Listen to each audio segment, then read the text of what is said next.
Kita mulai dengan contoh ya. Ini adalah contoh dari mathematical modelingnya. Nah, misalnya saya punya bola nih. Saya punya bola. Dia bergerak jatuh. Ya, jatuh bebas ke bawah misalnya ya. Ini adalah tanah.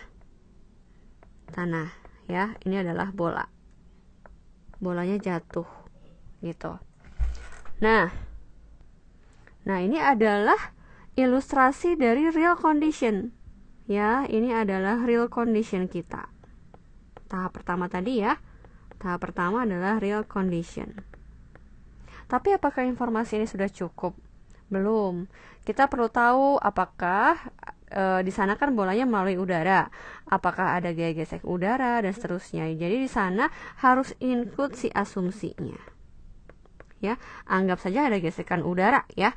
Kalau bolanya jatuh ke bawah, maka gesekan udaranya ke atas ya. Jadi saya bilang ini F atau gaya dari udara, FR ya, F dari udara. Kemudian informasi apa lagi sih? Bola itu pasti punya massa kan? Katakanlah massanya adalah M. Seperti itu. Dan bola kenapa sih bisa jatuh? Bola bisa jatuh pasti karena ada gaya gravitasi. Nah, ada G, yaitu gravitasi ya. Sedangkan M adalah massa. Nah, seperti itu. Terus, setelah ini kita mau bikin mathematics modelingnya ya. Nah, kita mau bikin mathematics modeling, ini langkah pertama kan tadi ya, real condition. Kemudian selanjutnya adalah kita perlu tahu yang namanya formulate ya. Bagaimana cara untuk memformulasikan ya? Formulate. Nah, untuk formulate-nya ini kita butuh tools-tools yang ada di dunia selain matematik. Karena kita sedang berbicara bola yang jatuh, maka kita bergerak ke fisika. Nah, di fisika ada hukum-hukum apa aja sih? Oh, di fisika itu ada Newton. Ada Newton's law ya. Dia mengatakan apa sih? Bahwa ternyata resultan dari gaya yang bekerja pada bola tersebut itu sama dengan massa dikali percepatan. Gitu ya, massa dikali percepatan. Ada gaya apa lagi sih? Tadi ada gaya gravitasi ya. Ada gaya gravitasi. Gaya gravitasi itu berarti F-nya apa sih?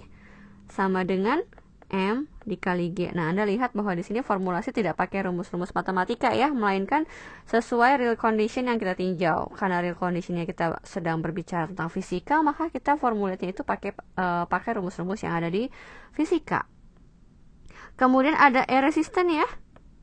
Air resistant ya. Saya bikin pakai FA di sini. Itu adalah ternyata dia adalah berbanding lurus dengan kecepatan. Kecepatan si bola. Ya, jadi dia bergerak di sini dengan kecepatan V nih. Velocity ya. Velocity. Nah, dia berbanding lurus. Katakanlah dia punya koefisien gamma. Gamma dikali V. Ya, gammanya ini adalah koefisien dari air resistant. Nah, sekarang setelah memformulasikan, kita langkah ketiga adalah mencari mat modelnya ya. Nah, mat modelnya itu bisa kita combine dari step yang kedua. Yaitu saya punya Newton's law, yaitu sigma F sama dengan M dikali A. Kemudian sigma F-nya apa aja sih? Misalkan kita asumsikan positif itu adalah bergerak ke bawah sesuai dengan arah gerak bola. Ya, berarti kalau gitu dengan arah gerak bola ini, maka yang searah adalah gaya gravitasi. Ya, karena gaya gravitasi itu kan menarik kita untuk ke bawah. Jadi di sini ada M dikali G. Kemudian kalau F air resistance-nya yang ini, kan kalau gaya gesek selalu berlawanan arah dengan arah gerak ya. Jadi kalau bolanya ke bawah, maka berarti gaya gesek udaranya ke atas. Karena ke bawah kita anggap positif, berarti ke atas kita anggap negatif. Ya, oleh karena itu berarti sekarang air resistance-nya saya punya minus gamma dikali V sama dengan M. Ya, saya punya A nih. A itu kan percepatan ya. A itu adalah akselerasi ini. Ya, akselerasi. Sedangkan kita tahu bahwa akselerasi itu adalah turunan pertama. Ya, turunan pertama dari kecepatan. Nah, Ini dia model. Ini yang kita sebut dengan model. Ini mat model. Kenapa kita bilang mat model? Yang V itu adalah function. Function yang bergantung pada siapa? Bergantung pada waktu, T. Karena tiap posisi, ya, ketika bola di atas semakin turun ke bawah, kecepatannya beda-beda. Berarti jelas bahwa kecepatannya bergantung pada waktu. Ya, gitu. Kemudian di sini apa lagi nih?